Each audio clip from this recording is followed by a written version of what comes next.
video is for the surface area of composite and circumscribed shapes. So we're going to start with composite shapes. So when we did volume with these, we would do the volume of each shape. This one we have to decide what part of the surface area is showing. And so you can break this down into pieces. So for this first one here, the first shape we have is a hemisphere, but we only want the curved surface area of that hemisphere.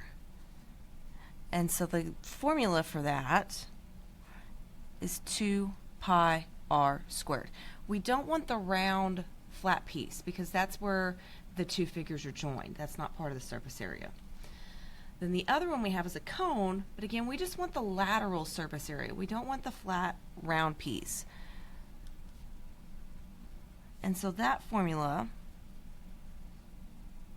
is pi L and then R. So remember, L is this measurement here, which is your slant height. Okay, so then we can put it together. So the total surface area of this figure would be the curved surface area of the hemisphere plus the lateral surface area of the cone. And then we can fill in here. Alright, so our radius is 7. Our slant height is 15. And then again, another radius of 7. If we want to do this in terms of pi, we can do just the numbers. So we'll do 2 times 7 squared for that first piece, and we would get 98 pi. And then here we have 15 times 7, which would be 105 pi. And then to combine those, you can actually just add those, 105 plus 98. And then if we want to do it, instead of in terms of pi, we want a decimal, we can just type the whole thing in. So total surface area would be about 637.74 inches squared. Okay, this one. So things can get tricky really quick with these. So what we have here, we've got 2 rectangular prisms. Okay, so figure 1, let's do the rectangular prism on the top. Alright, we're going to call this base 1, just so we can kind of keep them separate. We're going to look at just this top figure. So we need the lateral surface area, so all the sides, which is pH. And then we just need one of the bases, so we're going to say plus base 1. Figure 2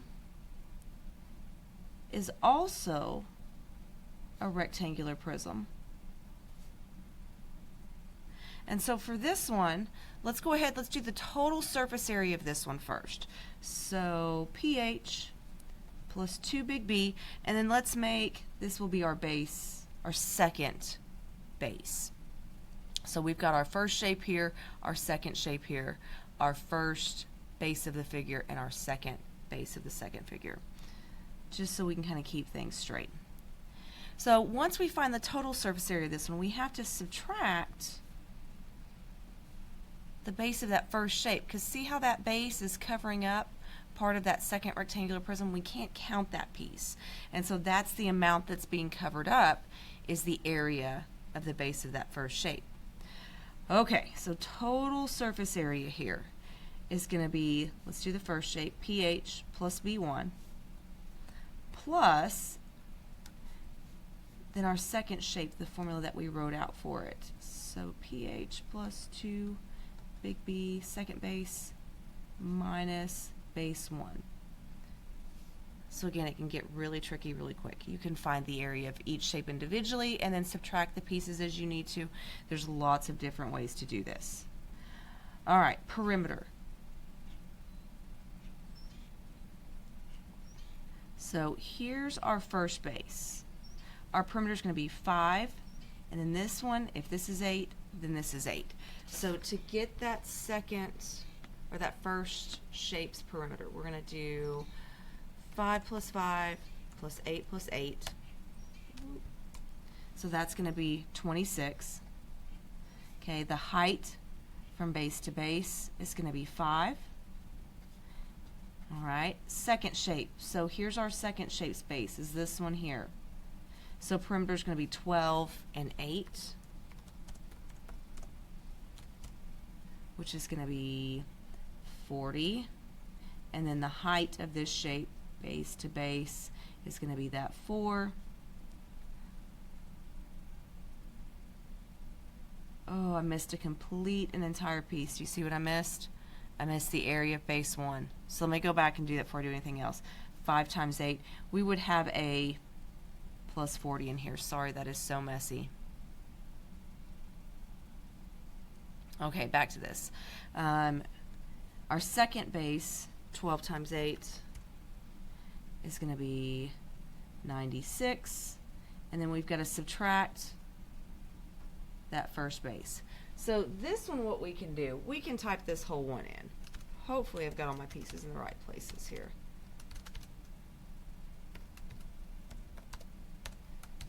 Lots of parentheses, so again, this is one where if you want to do it in individual pieces, you can. Especially rectangular prisms, since we're not dealing with any pi symbols.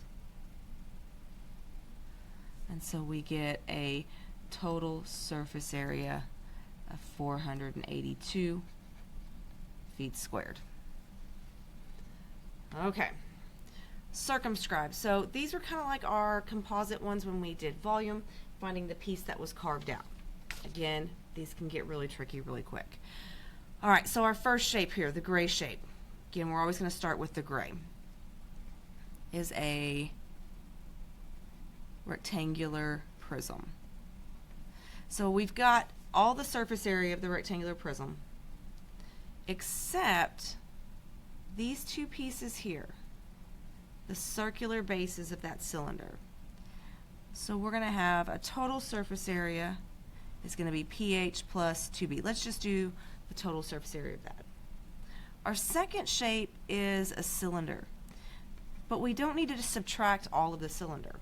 We need to actually use some of the cylinder. So think about if we carved a cylindrical hole out of this. We would have that inside surface area, kind of like a bead. That counts as part of our surface area. And that would be the lateral, so 2 pi RH, but we need to subtract those two circular bases. All right, so total surface area, pH plus 2 big B, and then plus 2 pi RH, and then minus 2 pi R squared. It's really easy to get twisted on these. All right, perimeter. So let's see here. The base of our figure of that rectangular prism, we've got 10 and 7, so 34. Height, base to base, is 5. Big B, 10 times 7, which is 70. 2 pi. Radius is 2. Height is here. And see how it's got the measurement in there for you, because sometimes they are different. This one's not. This one's still going to be 10. And then minus 2 pi radius squared. If you want to write this one in terms of pi, here's what you do. Do the rectangular prism in one chunk. That would be 310. And then this one would be a little bit different. So 2 times 2 is 4, times 10 is 40 pi. And then here we would have minus 2 squared is 4, times 2 is 8. And so how we would write that in terms of pi, 40 minus 8 is 32. We'd actually write it like that with nice pretty whole number and then this irrational number here. Again, we're going to do decimal conversions or decimal approximations on all of these.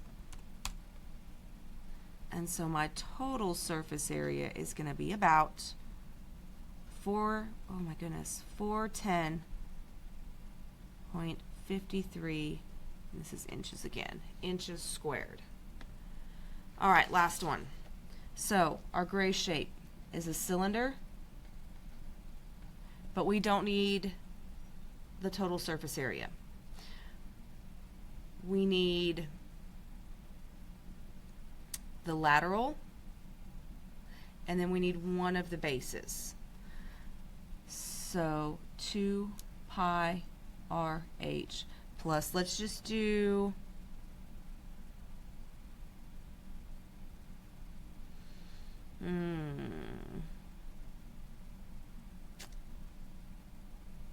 let's see if this works. Pi r squared. The hemisphere, which is our second shape, all we need is the curved surface area.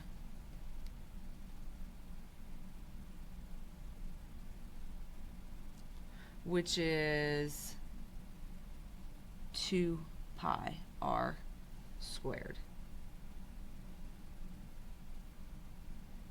Let's see if this works. I wrote it differently on my notes, so I'm kind of curious.